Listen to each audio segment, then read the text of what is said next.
ఇక రాబోయే 3 రోజులు భారీ నుంచి అతి భారీ వర్షాలు పడతాయంటూ తెలంగాణకి వాతావరణ విభాగం హెచ్చరిక జారీ చేసింది. రాగల 2 గంటల్లోనే నల్గొండ, నాగర్ కర్నూల్, గద్వాలలో అతి భారీ వర్షాలు పడబోతున్నాయి. ఆసిఫాబాద్, నిర్మల్, ఆదిలాబాద్, జగిత్యాలలో అతి భారీ వర్షాలు పడతాయి. సిరిసిల్ల, నిజామాబాద్, పెద్దపల్లి, కామారెడ్డిలో మోస్తరు నుంచి భారీ వర్షాలు పడతాయి. హోటల్ మేనేజ్మెంట్లో గ్లోబల్ కెరియర్ ప్లాన్ చేస్తున్నారా? అంతర్జాతీయ చదువు, ఫారెన్ జాబ్ ఛాన్స్ కోసం ఇండియా నంబర్ 1 హోటల్ స్కూల్ IIHMలో జాయిన్ అవ్వండి. మధ్యాహ్నం నుంచి హైదరాబాద్లో వర్షాలు పడతాయని వాతావరణ శాఖ చెప్పింది.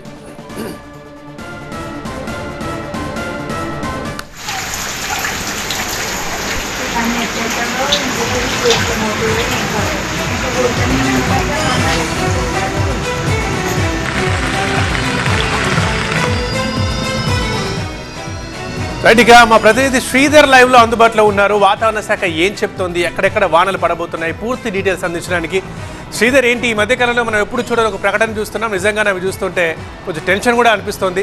సో ఆ స్థాయిలో వర్షాలు పడబోతున్నాయా, ఎక్కడెక్కడ, ఎప్పుడెప్పుడు వాతావరణ శాఖ ఏం చెప్తోంది?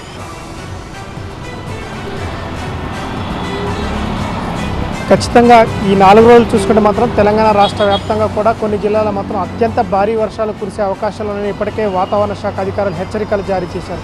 మధ్య బంగాళాఖాతంలో ఏర్పడినటువంటి అల్పపీడనం వాయుగుండంగా మారేటువంటి అది మరింత బలపడే అవకాశం ఉండడంతో తెలంగాణ రాష్ట్ర వ్యాప్తంగా కూడా ఈ 4 రోజులు కూడా బలమైన వర్షాలు ఉండే అవకాశం ఉన్నట్టు తెలుస్తుంది. ముఖ్యంగా ఈరోజు చూసుకుంటే మాత్రం ఇటు 5 జిల్లాలకు రెడ్ అలర్ట్ ప్రకటించారు, 9 జిల్లాలకు ఆరెంజ్ అలర్ట్ ప్రకటించారు.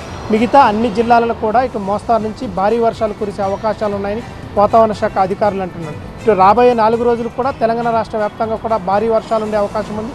దాంతోపాటు ఈరోజు రేపు మాత్రం కొన్ని జిల్లాలకు రెడ్ అలర్ట్ ప్రకటించారు, మరికొన్ని జిల్లాలకు ఆరెంజ్ అలర్ట్ ప్రకటించారు. ఇటు బంగాళాఖాతంలో ఏర్పడినటువంటి అల్పపీడనం బలపడే అవకాశం ఉండడంతో తెలంగాణ రాష్ట్ర వ్యాప్తంగా కూడా ఈ 4 రోజులు వర్షాలు కురుస్తాయని ఇటు వాతావరణ శాఖ అధికారులు హెచ్చరికలు జారీ చేయడంతో ఇటు తెలంగాణ రాష్ట్ర ముఖ్యమంత్రి కూడా ఇటు కలెక్టర్లతో పాటు ఉన్నతాధికారులతో సమీక్ష నిర్వహించారు.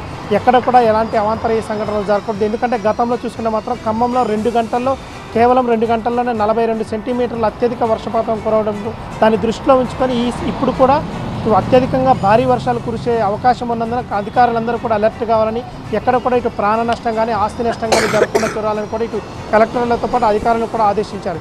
ముఖ్యంగా చూసుకుంటే మాత్రం ఇటు హైదరాబాద్ నగరంలో కూడా ఇటు మధ్యాహ్నం నుంచి ఇటు భారీ వర్షం కురిసే అవకాశం ఉన్నది. ఇటు హైదరాబాద్ నగరాన్ని కూడా కొన్ని ప్రాంతాల్లో రెడ్ అలర్ట్ ప్రకటించారు.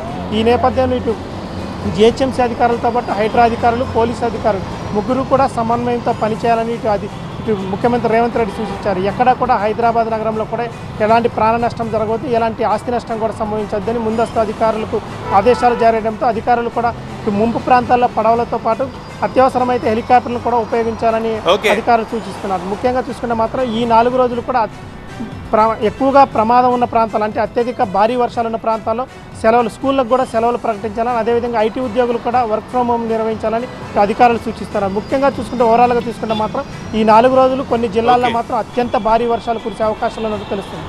రైట్ శ్రీధర్.